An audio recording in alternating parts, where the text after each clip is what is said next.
that airplane.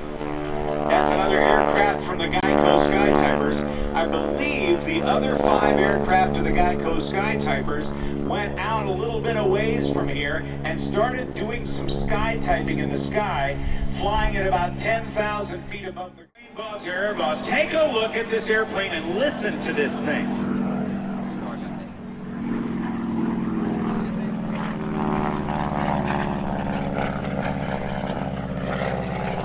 That airplane has roots going back with North American aviation to 1938.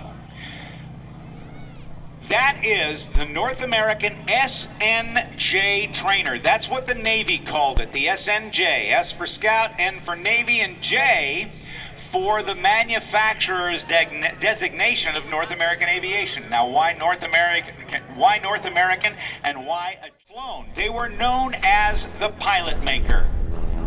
Smoke is on. Let's take a look. That's a 600 horsepower Pratt & Whitney 9-cylinder radial engine that powers it. Now, when I say radial engine, it's a piston-powered engine like the engine in your car, except that the cylinders are arranged in a circle around a central propeller shaft. Best Western, the biggest hotel family supports our military. There's a Best Western that's perfect for your stay. Stop at our booth to learn more. Well, there you hear the sound of the SB2C Helldiver just having taken off. It's a dive bomber from World War II. The strategic dive bombing concept was first entertained by the United States Navy back in the 1920s. The dive bomber was to be an accurate weapon for offensive action against surface ships. The Navy commissioned the Curtiss Aircraft Corporation to develop a dive bomber, and in the mid-1930s produced the SB2C biplane Helldiver. Well, this is not bad. It's the same name, recognizing the need for improved performance by advances in aerodynamics by the U.S. Navy, then further contracted Curtiss to develop a monoplane version of the Helldiver, and there are 5 remaining of all 7,000 of them, and 4 are in museums, and the one we see here today is truly a one-of-a-kind flying aircraft, the only flyable SB2C in the world, powered by a Wright Cyclone radial engine that develops 1,700 horsepower. It could get up to speeds of 280 miles per hour. It's almost down 45 degrees down. The bomb bay doors are open. And he pulls up. With a crew of 2, that bomb bay could carry up to 2,000 pounds of bombs in it. It also had two 20-millimeter cannons or 4 50 caliber machine guns in the wings. Let's listen to the sound of that Wright Cyclone engine.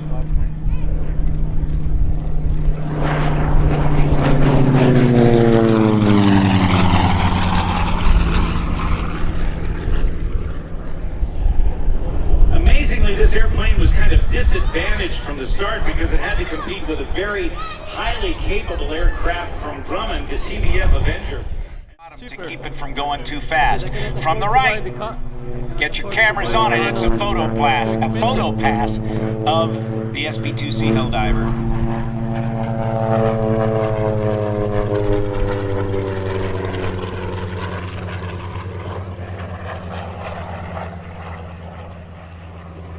An original order for 450 Helldivers for the Royal Navy was made, but only 26 actually reached Britain. None of them were used operationally by the Royal Navy. Top of the wing and stick down from the bottom of the wing to keep it from going too fast. Here's a little pass.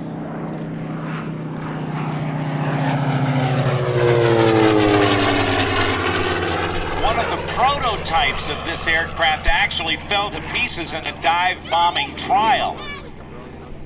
Hence the need for the dive brakes. By the German Air Force, or the Luftwaffe's success with the Ju-87 Stuka dive bomber. the SB2C Helldiver.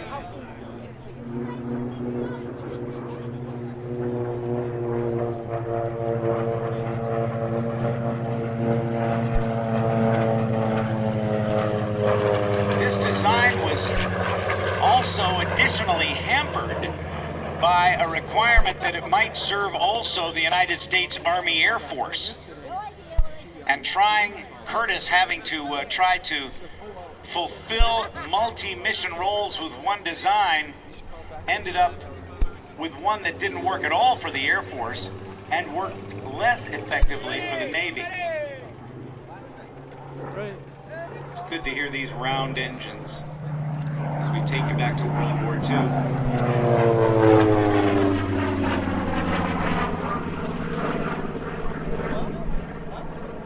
Without any fuel or weapons aboard.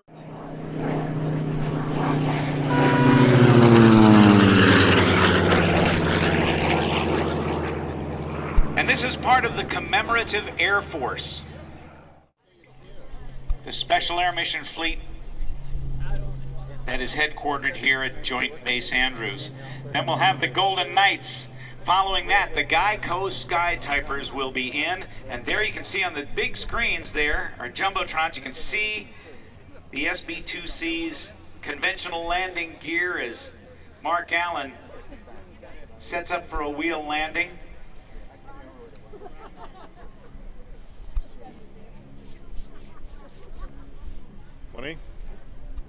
In exchange for their service to our country. That's right, Rob, and those are benefits that they have earned. All our services are free to veterans, and we invite them to come over. If we can't help you right there on the spot, we'll definitely send you to the right people that can. Come see us and take a look at the B-25, and let us say thank you to you. While you're there, we have a poster we'd like for all veterans and active military to come and sign. Very good.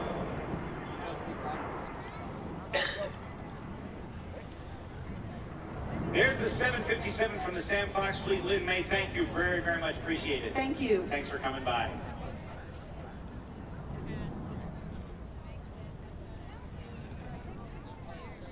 Well, in just a couple of moments, when we get this airplane out of the airspace, we're going to be looking skyward along the line.